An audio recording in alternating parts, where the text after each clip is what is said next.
ప్రభుత్వం అన్నది ప్రజలకు తోడుగా ఉండాలి, ప్రభుత్వం అన్నది ప్రజలకు భరోసా ఇచ్చే విధంగా ఉండాలి. ప్రభుత్వం తప్పిదం వల్ల ఎక్కడైనా కానీ ఎక్కడైనా మనుషులు చనిపోయిన ఘటన ఎక్కడైనా జరిగితే అది ప్రభుత్వం తప్పిదం వల్ల, అంటే మనం ప్రభుత్వంలో ఉన్నప్పుడు జరిగిన తప్పు వల్ల జరిగితే దానికి పశ్చాత్తాపం ఉండాలి.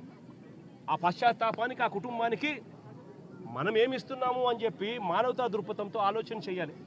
ఇలాంటి ఘటన ఇంతకుముందు విశాఖపట్నంలో జరిగితే, ఇలాంటి ఇంచుమించు ఘటనే జరిగితే గ్యాస్ ఎల్జీ పాలిమర్స్లో ఇలాంటి ఘటనే జరిగితే అప్పట్లో జగన్ అనే వ్యక్తి ముఖ్యమంత్రిగా ఉన్నప్పుడు ఎంత ఇచ్చాడో తెలుసా?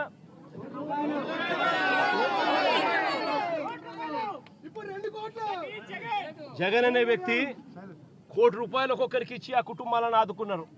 ఇప్పుడు ప్రభుత్వం తప్పిదం వల్ల, ప్రభుత్వం చేసిన తప్పిదం వల్ల ఈ ఘటన జరిగితే అసలు ఆ కుటుంబానికి నువ్వేం చేస్తా ఉన్నావని చంద్రబాబు నాయుడు గారిని అడుగుతా ఉన్నా.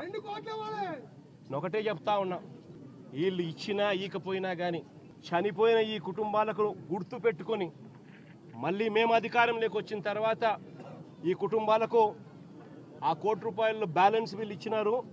మిగిలిన బ్యాలెన్స్ డబ్బు మనం ప్రభుత్వం వచ్చిన తర్వాత నేను స్వయంగా ఇప్పిస్తానని చెప్పి కూడా చెప్తాను.